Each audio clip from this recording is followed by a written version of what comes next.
preservando la casa común, preservando el lugar donde vivimos, que es ni más ni menos el globo terráqueo, la Tierra, el mundo. Lo cierto es que la historia demuestra que hemos descuidado ese aspecto. Y si bien es cierto que científicos descubrieron el efecto invernadero y cómo ese efecto invernadero se potenciaba negativamente por la presencia de gases como el dióxido de carbono o el metano, lo cierto es que hasta el día de hoy estamos discutiendo con líderes del mundo si eso es cierto o no es cierto. Hay que mirar en los Estados Unidos en los días de Trump que eso era sistemáticamente negado. Y estamos hablando de una de las principales potencias del mundo y uno de los mayores responsables de ese efecto invernadero potenciado del que nos habló Carolina. Y hoy en día el desafío sigue en pie como siempre. A mí me tocó participar de la de Glasgow y me tocó vivir una experiencia que la cuento porque tiene mucho que ver con esto, que fue la experiencia de la reunión del G7. Argentina no participa del G7 habitualmente, fuimos invitados a la última reunión del G7. ¿Por qué? Porque en el mundo hay un problema. ¿Cuál es? La falta de energía.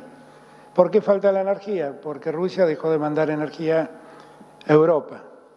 Y entonces todo entra en crisis. También la falta de alimentos. ¿Por qué? Porque esa guerra entre Rusia y Ucrania hace que los alimentos no lleguen a lugares que los necesitan. Y entonces esa crisis ha generado un cuadro de situación de extrema gravedad. La FAO anuncia una hambruna que va a afectar a 300 millones de habitantes. ¿Dónde están los 300 millones de habitantes que van a pasar hambre? En el hemisferio sur, en África, en América Latina, en América del Sur, en parte de Asia. Lo cierto es que cuando uno escuchaba hablar a los líderes europeos, su única preocupación era cómo seguir produciendo, porque sin gas era muy difícil. El gas, que es un hidrocarburo, ha sido considerado una energía para la transición, para ir pasando de los combustibles fósiles, verdaderos causantes del calentamiento global, a las energías renovables. Y claro, ese es todo un tránsito que hay que hacer, no es una cosa simple de resolver. Y en ese tránsito uno se encontró, por ejemplo, que Alemania empezó a quemar carbón nuevamente para poder sostener la energía que antes sostenía con gas y que ante la falta de gas, bueno, tuvo que reemplazarla por lo que tenía, que era carbón. Y ahí es como que uno siente que toda la historia empieza de vuelta. Toda la historia empieza de vuelta y tenemos otra vez que remontar la tragedia. Porque cuando uno habla del cambio climático, para los argentinos, muchos argentinos nos cuesta entender qué es el cambio climático. Que es que hace un poco más de calor, dicen algunos. No. El cambio climático son las enormes sequías que se ven, los incendios que se producen naturalmente, otros los produce la mano del hombre, pero muchos se producen espontáneamente. Se secan los pastizales, el calor recalienta el piso y empiezan los incendios.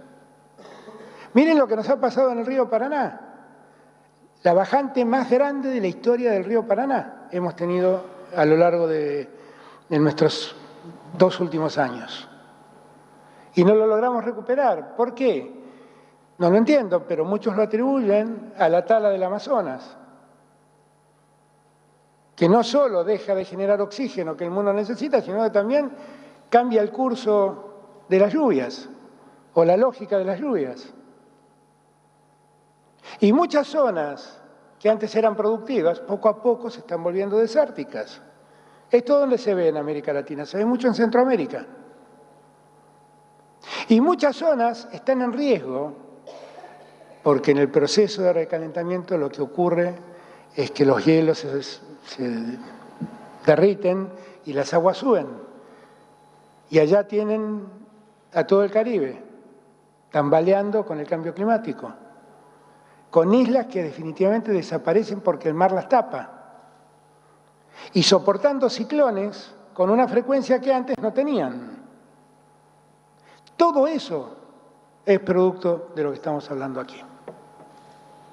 Ahora, ustedes dirán, viejo, yo me tomo el subte, yo no soy culpable de todo esto. Y es verdad, la Argentina tampoco es culpable de muchas de las cosas que pasan. La Argentina emite menos del 1%, es así, 0,8% del carbono que se emite en el mundo. Y los grandes responsables son China, Estados Unidos, los productores de grandes industrias. Y por eso tenía razón Néstor cuando decía nosotros somos acreedores. ¿Por qué somos acreedores? Porque tenemos todos esos espacios verdes que generan oxígeno, que son ni más ni menos que el pulmón del mundo.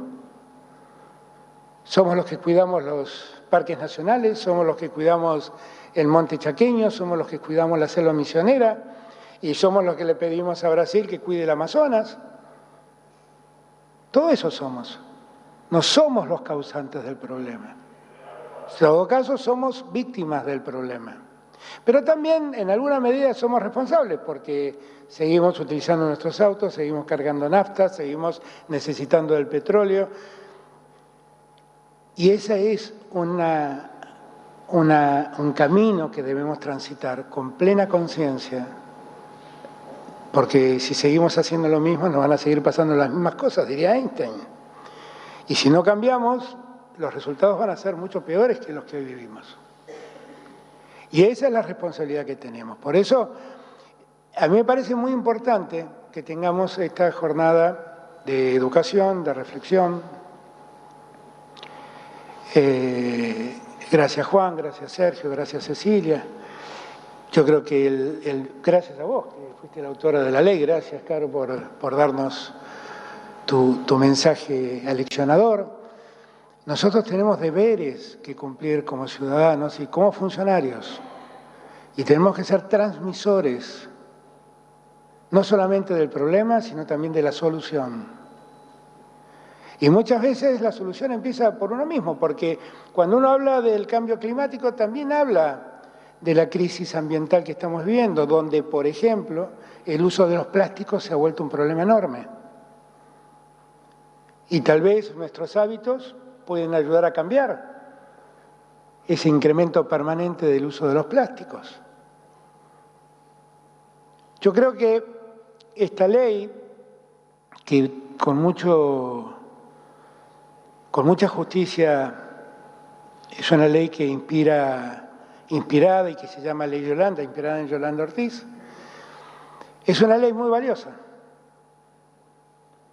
Es muy valioso que nosotros, como funcionarios públicos, afrontemos estos debates, tomemos conciencia de lo que el mundo vive y tomemos el toro por las astas como funcionarios que somos, con nuestro ejemplo y con nuestra prédica, para que la sociedad entienda, para que todos los nuestros entiendan.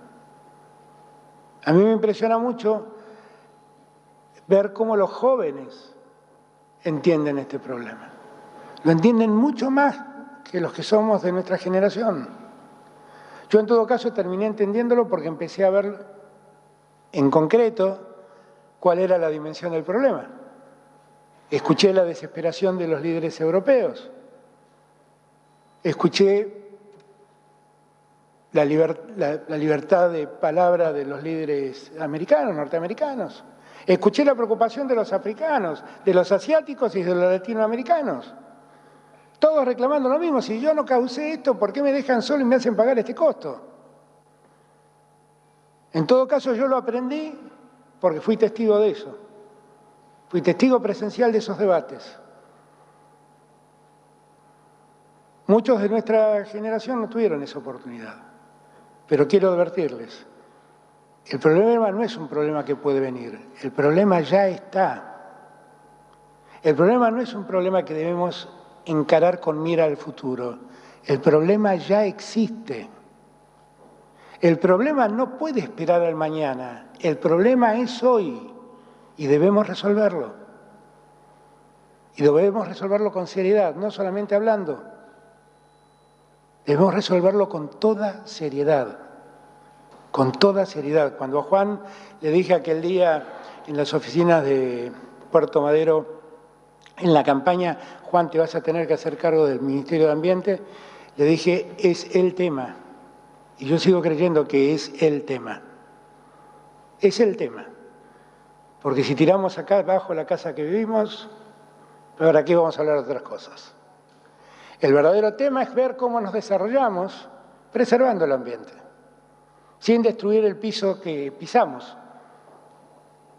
El secreto es también cómo poder desarrollarnos con justicia social estoy hablando, porque es el único desarrollo posible. Todo otro desarrollo es una quimera. Así es que yo vine como alumno, me sirvió de mucho lo que dijeron, me voy con la lección aprendida y solo, creo que me sentaron acá porque soy presidente, pero creo que solo pude aportarles a ustedes la experiencia personal que yo he vivido en estos tiempos del mundo, viendo la cara de desesperación de los líderes del mundo porque no saben cómo abordar la dimensión del problema que tenemos. Nosotros podemos abordar la solución nuestra, podemos resolver las cosas en nuestra casa. Cuidemos entonces nuestra casa, que es la Argentina. Hagamos todo lo necesario porque vivamos en un ambiente sano, crezcamos en un ambiente limpio y hagamos lo que tenemos que hacer, las cosas más mínimas. Dividir los residuos entre los reciclables y no. Miren qué poquito y no lo aprendemos. Empecemos eso, empecemos con eso. Vamos a estar haciéndole un favor al ambiente. Muchas gracias a todos y todas.